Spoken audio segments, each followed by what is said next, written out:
안녕하세요. 비트나인은 상장 후 4일 만에 상한가를 쳤습니다. 재료는 그래프 데이터베이스 연구개발이었습니다. 데이터베이스는 알겠는데 그래프는 무엇인가? 그래프는 점과 선으로 이루어진 그림을 말합니다. 그래프는 어려운 개념이 아닙니다. 지하철 노선도가 바로 그래프죠. 자세히 들여다보면 지하철 노선도는 점과 선으로 이루어진 그림이죠. 네, 바로 그래프입니다. 마찬가지로 DB를 그래프로 나타내면 그래프 데이터베이스가 되는 것이죠. 그래프 데이터베이스는 그래프 이론의 기반을 두고 있습니다. 따라서 노드와 엣지를 갖고 있죠. 노드는 점이고 엣지는 연결하는 선입니다. 관계형 데이터베이스는 많이 들어봤지만 그래프 데이터베이스는 처음 들어보죠. 그래서인지 비트나인은 국내에서 유일한 그래프 데이터베이스 연구개발 기업이라고 합니다. 그래프DB를 쓰는 사람이 있나? 넷플릭스 영화 추천, 아마존 상품 추천이 쓴다고 합니다. 사실 예전에 우리는 유튜브 추천 시스템에 대해 공부할 때 그래프 이론을 접한 적이 있습니다. 여기서 만나니 반갑죠? 참고로 C1은 연관된 영상 집합들의 합집합이었습니다. 여기서 각각 영상들은 노드가 되죠. 그래프DB는 무슨 장점이 있길래 자료 화면을 보면 직감적으로 왼쪽 DB보다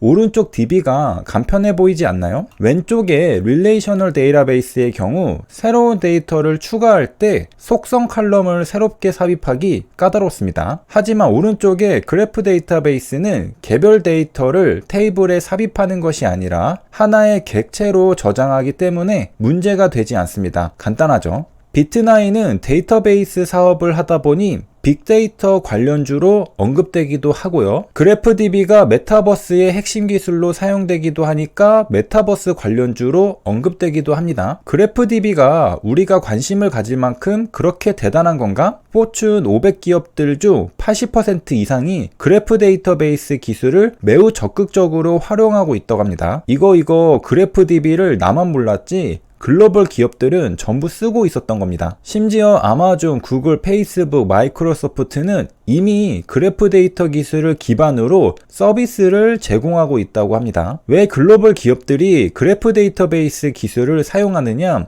바로 그래프DB가 인공지능, 빅데이터, 블록체인, 메타버스에서 사용되는 핵심 기술이기 때문입니다. 4차 산업혁명에 필요한 기술이죠. 여기까지만 살펴봐도 그래프DB의 위상을 알 수 있습니다. 그래서 비트나인이 상장 4일 만에 그래프DB 재료로 상한가를 쳤던 겁니다. 분봉 차트를 보면 누가 따라올세라 급히 발길을 재촉했던 흔적을 관찰할 수 있습니다. 그렇다면 왜 국내에서는 비트나인만 유일하게 그래프DB를 서비스할까? 그래프DB는 고난도의 기술 개발이 요구되어서 제품 출시를 위한 기술 개발이 최소 3년 이상 걸린다고 합니다. 진입장벽이 높기 때문에 다른 경쟁사가 아직 없는 겁니다. 게다가 비트나인은 세계 최초로 관계형 데이터베이스와 그래프 데이터베이스를 함께 묶은 하이브리드 데이터베이스를 개발했다고 합니다. 이미 관계형 DB에 친숙한데 새롭게 그래프DB도 도전해보고 싶은 고객에게 좀 더 친숙하게 다가갈 수 있겠습니다.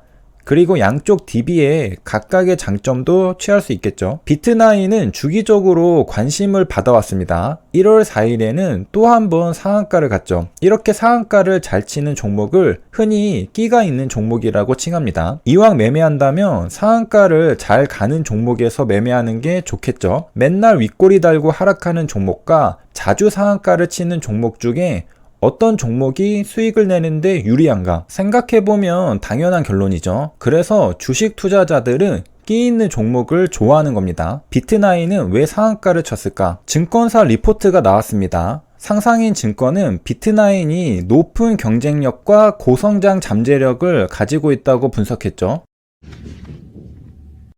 아파치 재단은 글로벌 최대 오픈소스 재단입니다. 아파치 소프트웨어 재단은 세계적으로 유명하고 영향력 있는 프로젝트를 진행하는 재단입니다. 아파치 소프트웨어 재단 홈페이지에 접속하면 여러 가지 프로젝트를 살펴볼 수 있습니다. 프로젝트를 살펴보면 괄호 안에 뭔가 적혀 있는 걸 발견할 수 있는데요. 여기 아파치 에이펙스라는 프로젝트는 괄호 안에 인디 에릭이라고 적혀 있죠. 에릭은 다락방이라는 뜻입니다. 다락방에 넣은 프로젝트니까 현재는 꺼내볼 일 없는 프로젝트죠. 따라서 종료된 프로젝트라는 뜻입니다. 이런 식으로 아파치 프로젝트는 각 단계를 구분합니다. 아파치 프로젝트는 크게 에릭, 종료된 프로젝트, 인큐베이팅, 시작 단계 프로젝트, 그리고 TLP, 탑레벨 프로젝트로 구분할 수 있습니다. 그런데 상상인 증권에 따르면 비트9의 아파치 프로젝트가 TLP, 탑레벨 프로젝트로 조만간 승격될 것으로 예상한다고 합니다.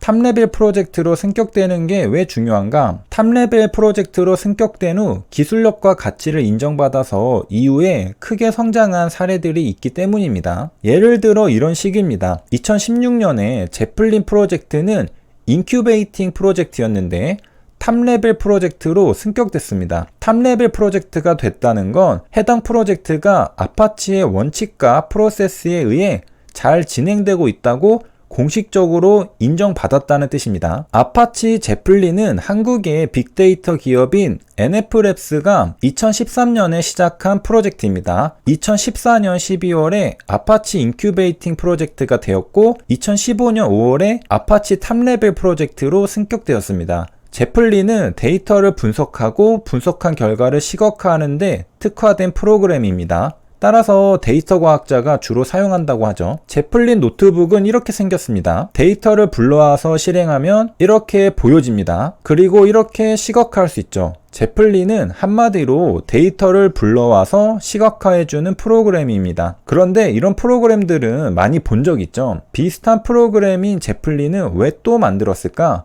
사용법을 보면 제플린만의 편리한 기능들이 있습니다. 이런 특별한 기능들이 마음에 들면 사용하는 겁니다. 제플린은 데이터 분석 결과를 공유하는 협업 도구로도 많이 쓰인다고 합니다. 이문수 아파치 제플린 프로젝트 부의장은 전 세계 118명의 기여자들이 제플린을 만들고 있다고 합니다. 아파치 소프트웨어 프로젝트는 오픈소스를 지향하죠. 많은 실력이 있는 사람들이 재능 기부하는 중인 겁니다. 이렇게 편리한 프로그램은 오픈소스 기술이기 때문에 제플린은 누구나 사용할 수 있습니다. 아파치 프로젝트 리스트를 보면 Z에 제플린이 있는 걸 확인할 수 있습니다. 여러분도 아파치 소프트웨어 재단 홈페이지에 접속하면 볼 수 있습니다. 우리가 처음 홈페이지를 둘러봤을 때 본 웹페이지에서도 마찬가지로 맨 아래쪽에 아파치 제플린을 찾을 수 있습니다. 괄호가 없죠. 따라서 괄호가 없는 프로젝트는 TLP,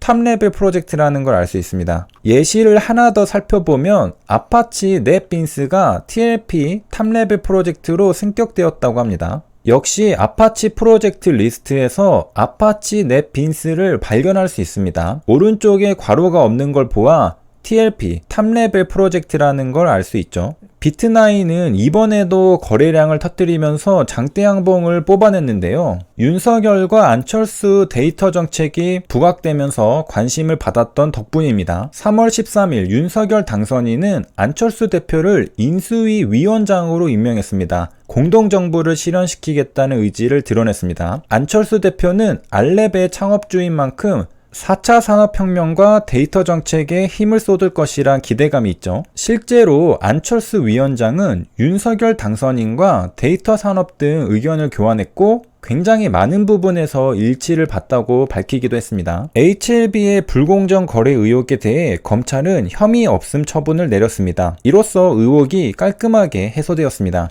세 줄 요약입니다. 비트9은 그래프DB를 연구 개발하는 기업입니다. 윤석열 당선인은 안철수 대표를 인수위 위원장으로 임명했습니다. HLB는 불공정 거래 의혹에 대해 혐의 없음 처분을 받았습니다. 여기까지 시청해주셔서 감사합니다.